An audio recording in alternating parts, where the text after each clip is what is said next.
सुस्वागतम आपके अपने YouTube चैनल हिंदी विजय में। तो हम यहाँ पढ़ रहे हैं यूजीसी नेट के पाठ्यक्रम में शामिल यूजीसी नेट जो हिंदी है उसके पाठ्यक्रम में शामिल कहानी, जिसमें आज हम देख रहे हैं दुलाई वाली। इससे पहले हम जो बंग महिला है राजेंद्र भाला घोष, इनकी पहली कहानी हम देख चुके हैं। कौन सी? चंद्रदेव से मेरी बातें, और इनका जीवन परिचय भी हमने वहाँ दे दिया है। तो आज हम जो लेखिका है उसका परिचय न देकर सीधे ही बढ़ेंगे हम जो आप हमारी कहानी है उसकी तरफ। तो जीवन परिचय आप देख सकते हैं इससे पहली वाली कहानी में। तो ये जो दुलाई वाली कहानी है, सबसे पहले देख लेते हैं इसका प्रकाशन वर्ष। 1907 ईस्वी में ये प्रकाशित हुई थी। सरस्वती पत्रिका में ये प्रकाशित हुई थी और सरस्वती पत्रिका के भाग 8 संख्या 5 में प्रकाशित हुई थी। ये नहीं पूछा जाएगा, अगर देखा जाए तो सरस्वती पत्रिका याद रख लीजिएगा।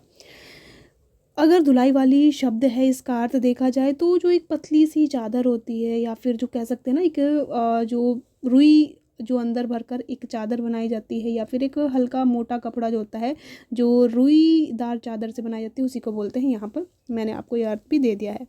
कुसुम संग्रह में यह संकलित है। राजेंद्र बाला घोष जो है इनको बंग महिला के नाम से जाना जाता है। ठीक है। कहानी का रूप अगर देखें तो ये कहानी है मनोरंजक परक, यथार्थ चित्रण और हास्यपूर्ण, यानी कि मनोरंजन परक और हास्यपूर्ण ये कहानी है। वर्ण स्थान इसमें अगर देखा जाए तो काशी है, काशी का दशाश्वमेध घाट है, काशी का ही गदोलिया है, आगरा है, मुगल सराय है, इलाहाबाद ये और यहाँ बनारस गलती से आ गया है, इलाहाबाद है। और साथ ही साथ यहाँ पर इलाहाबाद को प्रयाग जी भी कहा गया है। क्या? प्रयाग जी भी कहा गया है। ठीक है, ये भी चीज़ याद रख लीजिएगा। कलकत्ता, सिकरौल स्टेशन, राजघाट, मिर्ज़ापुर, नैनी भी प्रयाग के पास का ही एक स्थान है। ठीक है, तो इन स्थानों का यहाँ पर उल्लेख किया गया है। कलकत्ता का भी जो नाम है वो तो लिया गया है, साथ ही साथ जो बंगाल है उसका भी नाम उल्लेख मात्र है। ठीक है। वर्ण विषय अगर हम देखें तो ये जो कहानी है इसमें एक मध्य वर्गीय पारिवारिक जो परिवार है उसकी साधारण सी घटना को लेकर कथानक का निर्माण किया गया है, तथा इस कहानी में जो ममेरे और फुफेरे भाई है इनकी मुगल सराय से इलाहाबाद तक की रेल यात्रा और उससे जुड़ी घटनाओं का दिया गया है इसमें देखा जाए तो, यानी कि कैसे वो रेल यात्रा करते हैं, कैसे सारी जो मजाक चलता है उसी चीज़ को यहाँ पर दिखाया गया है। अगर देखा जाए तो यहाँ पर नवल किशोर द्वारा जो उसका मित्र है वंशीधर, उसमें रेल के अंदर ही किया गया मजाक का यहाँ पर ये कहानी है। ठीक है। वंशीधर, अच्छा पात्र देख लेते हैं। पात्र में मैंने आपको बता ही दिया है, वंशीधर है कहानी का ये मुख्य पात्र है और यह इलाहाबाद का निवासी है और ये सतर्क है, विवेकशील है, उत्साही है और ये जानकी देई का पति है वंशीधर। नवल किशोर जो दूसरा पात्र है ये वंशीधर का ममेरा भाई है, हंसमुख प्रवृत्ति वाला है और यही जो है दुलाई ओढ़ने वाला, यानी कि दुलाई वाली वास्तव में यही है और ये स्वदेशी समर्थक है, यानी कि स्वदेशी वस्तुओं के उपयोग पर ध्यान देता है और यहाँ पर ये उल्लेखित किया गया है इसलिए यहाँ पर दिया है। जानकी देई जो है ये बंसीधर की पत्नी है, नवल किशोर के मजाक से चिढ़ती है। सीता जो है ये वंशीधर की साली है, आयु इसकी 10 वर्ष इसमें दी गई है। जानकी देई की ये बहन है, सीधी सी बात है। जानकी के ससुराल जाने के लिए ये रोती है, जब जानकी ससुराल जा रही तो उसके पीछे पीछे जाने के लिए रोती है। अन्य पात्र में है नवल किशोर की बहू, वंशीधर की सास, वंशीधर का साला, इक्के वाला, कहारिन, ये इनके जो सीता है इनके घर की नौकरानी है। ठीक है। रेल यात्री में अगर देखा जाए कौन कौन है, पहली महिला यात्री है, दूसरी महिला, तीसरी महिला, चौथी महिला यात्री है, बूढ़ी महिला है, एक लठैत आदमी है, ये सब रेल यात्री में देखने को मिलते हैं। और ये जो लठैत आदमी है ये वंशीधर से हिस्सा भी मांगता है कि तुम चोरी मतलब इसका जो धन लूट लोगे उसमें से मेरा भी कुछ हिस्सा होना चाहिए। ठीक है।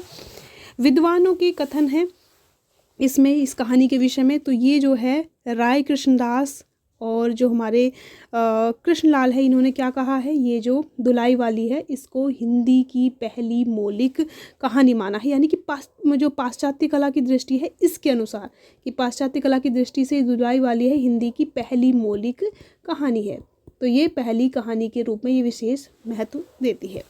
विशेष तथ्य में अगर देखें इस कहानी से जुड़े तो ये कहानी जो है इसमें ग्रामीण महिलाओं के मनोविज्ञान का दर्शन देखने को मिलता है, स्वदेशी आंदोलन की गूंज देखने को मिलती है और पाश्चात्य पहनावे का विरोध यहाँ पर किया गया है।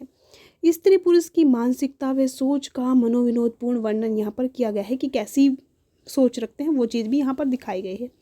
कहानी में ठेठ बनारसी यानी कि जो हमारी अवधी है, थोड़ी भोजपुरी जो मिश्रित जो बोली है, उसका यहाँ पर उल्लेख देखने को मिलता है। पढ़ने में कला ही आनंद आता है।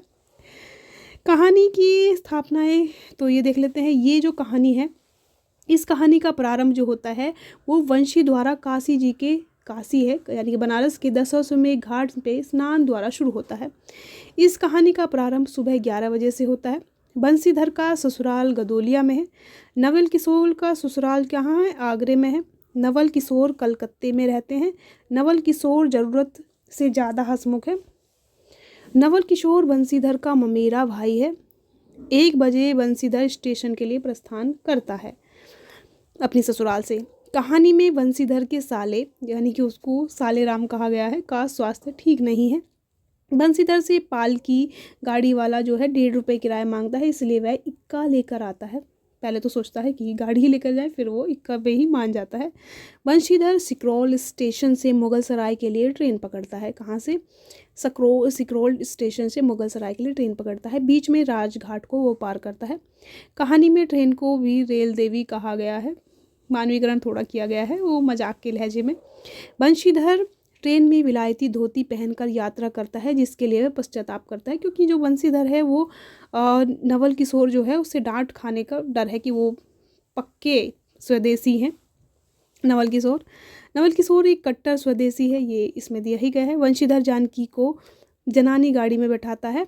मिर्ज़ापुर स्टेशन पर भूख लगती है, किसको? बंशीधर को। पूड़ी और मिठाई वो खाता है। बंसीधर ने टिकट ड्योढ़े दर्जे का लिया है, लेकिन यात्रा किस में कर रहा है? 3रे दर्जे के डिब्बे में ही कर रहा है। ठीक है। कहानी अगर देखी जाए तो बहुत ही साधारण सी ये कहानी है। इस कहानी में अगर देखा जाए, मैं आपको कहानी ही बता दूं तो कहानी जो है 2 मित्रों की है। बहुत सरल सी कहानी है। दोनों मित्र जो हैं वो गए हुए हैं। अब देख लेते हैं जो हमारी कहानी है उसकी प्रमुख पंक्तियाँ। शुरुआत में ही देखने को मिलता है कि एक हाथ में एक मैली सी तौलिया में लिपेटी हुई धोती, भीगी धोती, और दूसरे में सुरती की गोलियों की कई डिब्बियाँ और सुगने की एक पुड़िया थी। तो ये कहानी की शुरुआत में ही है। ये बंशीधर के बारे में कहा गया है। सिकरौल के स्टेशन के पास पहुँचते पहुँचते जानकी अपनी आंखें अच्छी तरह पहुँच चुकी थी। रेल देवी भी अपनी चाल धीमी करती हुई गंभीरता से आ खड़ी हुई। ट्रेन के बारे में कहा गया है, यानी कि यहाँ पर रेल का मानवीकरण किया गया है।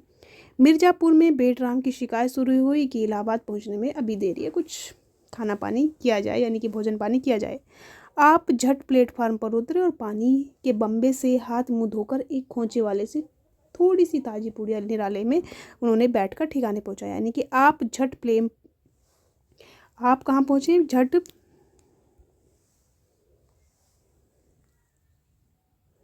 आप झट प्लेटफार्म पर उतरे और पानी के बम्बे से हाथ मुंह धोकर एक खोंचे वाले से थोड़ी सी ताजी पूड़ियाँ लेकर निराले में बैठ उन्हें ठिकाना पहुँचाया। किसने? बंशीधर ने। उनके कमरे के पास वाले कमरे में एक भले घर की स्त्री बैठी थी। किसके? जो बंशीधर है उसके। कौन बैठी थी? नवल किशोर की बहू, यानी कि नवल किशोर की पत्नी बैठी थी। यहीं पर ये कहानी समाप्त होती है। कुछ ज़्यादा इसमें है नहीं। कहानी में हंसी मजाक ही चलती रहती है। जो सीता है वो उसकी मजाक से परेशान है। अंत में जो इनकी बहू है वो भी परेशान हो जाती है नवल किशोर की। तो आज के लिए इतना ही, फिर मिलते हैं, तब तक के लिए धन्यवाद।